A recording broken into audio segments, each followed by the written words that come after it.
Berjumpa lagi bersama kami, saya Pak Jatika Taufik di channel KHDI Podcast. Baik, sore hari ini kita kedatangan tamu yang sangat luar biasa, praktisi kemudian akademisi di bidang hukum, yaitu Pak Dr. Wagiman SHMH. Baik, selamat sore Pak Dr. Wagiman. Selamat sore Mas Paki.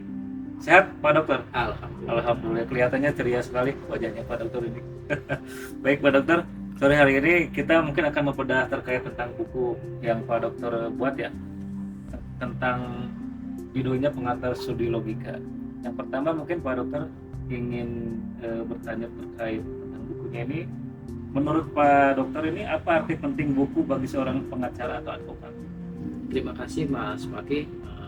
Saudara-saudara sekalian, ada satu tokoh hukum di Fakultas Hukum Unpad Bandung yang sampai akhir hayatnya itu mendapat kepercayaan orang yang dipercaya oleh Utrecht, namanya Saleh Adiwinata SH. Jadi Saleh Adiwinata itu satu tokoh di Fakultas Hukum Universitas Padjadjaran. Beliau pernah menjadi dekan Fakultas Hukum. Nah, di dalam perkuliahan Saleh Adiwinata, termasuk di dalam bukunya Pengantar Ilmu Hukum, itu ada satu buku yang sangat menarik, ucapan dari Pak Saleh. Apa yang disebut dengan orang yang mengerti hukum? Ya. Atau apabillakah orang itu dianggap mengerti hukum? Jawabannya membuat kita terkejut. Jadi Saleh Adiwinata mengukur orang mengerti hukum itu apabila praktek hukum itu dapat dipertanggungjawabkan di dalam teori hukum. Jadi semua itu ada teori, dan teori itu adanya di kelas, dan teori itu dituliskan di dalam hukum. Oleh karena itu, maka begitu pentingnya buku bagi seorang pengacara, bagi advokat. Karena advokat itu adalah konsepnya belajar sepanjang hayat. Iya. Dan advokat di samping sebagian jamnya digunakan untuk beracara, maka sebagian sisanya juga harus dirutinkan untuk membaca buku. Entah itu buku fisik atau sekarang e-book. Jadi tanpa membaca, maka hasanah pengetahuan seorang advokat atau lawyer itu akan hilang menurut saya. Jadi begitu pentingnya buku bagi seorang pengacara atau advokat. Dalam konsep dia menjadi pengacara sepanjang hayat. Berarti kalau pengacara tanpa buku itu berarti tidak kuat. Kurang abdol. Kurang abdol Pak ya. Ya, dan syarat wajib ya membaca Syarat buku wajib. ini. Baik. Menurut Pak Dokter nih, buku yang paling penting bagi seorang advokat terkait cara dan teknik berargumentasi hukum itu bukan? Ya, jadi di dalam berargumentasi hukum, maka buku yang paling pertama diperlukan itu adalah buku mengenai logika. Logika Pak. Iya, karena hukum itu bukan hafalan sebenarnya. Hukum itu adalah mengkonstruksi, membuat pemodelan. Maka struktur logis itu perlu dipahami bagi seorang pengacara. Namun saya, dekade-dekade ini, transformasi pembelajaran logika itu minim. Entah itu disebabkan karena pengajarnya yang memang tidak expert di bidang itu, karena sebagaimana diketahui bahwa logika ini adalah bagi ilmu hukum ilmu pinjaman. Jadi logika ini adalah ilmu pinjaman dari ilmu filsafat. Dan di dalam ilmu filsafat, logika itu adalah sebagai cabang filsafat. Sehingga mungkin ini ada kendala ketika orang yang memang mengajar logika ini adalah backgroundnya ilmu hukum murni. Oleh karena itu, maka mencoba setelah saya berpikir panjang untuk menuliskan dan menjadikan buku ini buku yang mudah dibaca bagi orang yang bukan ilmu filsafat.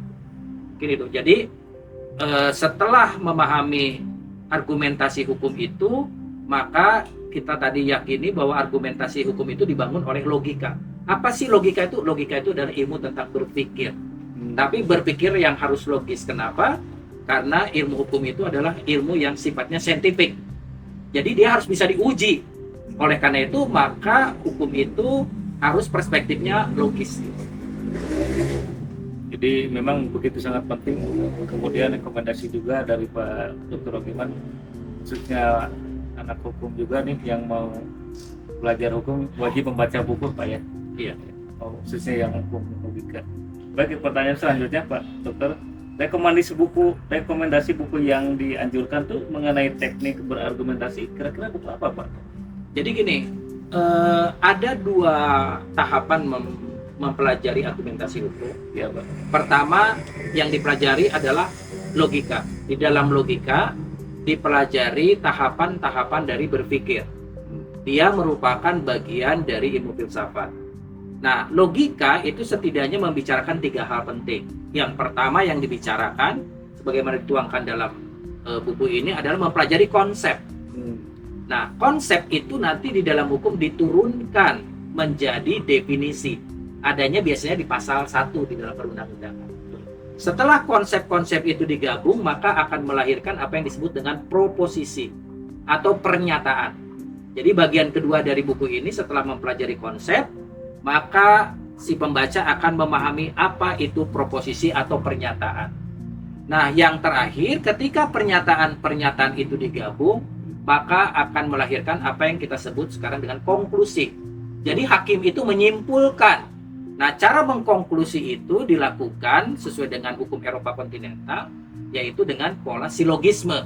Jadi ada premis mayor, ada premis minor, dan ada kesimpulan atau konklusi. Nah, setelah hatam, kalau saya menyebut hatam buku ini, maka mahasiswa harus mempelajari mengenai legal reasoning atau penalaran hukum.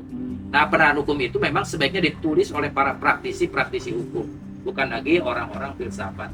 Mungkin itu tahapan penting di dalam sukses membina karir sebagai advokat dan teknik berargumentasi yang tentunya sesuai dengan standar. Tentunya di dunia-dunia Eropa itu memang teknik berargumentasi itu menjadi syarat perlu bagi seorang lawyer atau pengacara. Nah, itu mungkin juga teman-teman bisa melihat buku apa sih sebetulnya yang paling cocok. Mungkin juga Pak Dokter memiliki rekomendasi buku Pak Dokter terkait buku-buku yang akan dipakai untuk masyarakat agar paham hukum Pak Dokter khususnya ya. Ya, begitu. Baik. Rekomendasinya mungkin Pak Dokter terakhir pesan kesan untuk masyarakat di kita ini. Jadi membaca adalah bagian dari kehidupan beracara. Oleh karena itu sifatnya sepanjang hayat. Yang kedua, pilihlah tentunya harus buku-buku yang memang diperlukan dan ditulis tentunya oleh expert di bidang itu. Dan yang terakhir, sesuai dengan perkembangan, maka perlu meng-cross-check buku-buku atau literatur yang dari luar Indonesia. Dan jangan dipotong untuk video-videonya, mudah-mudahan juga bisa membantu teman-teman dalam hal bidang hukumnya.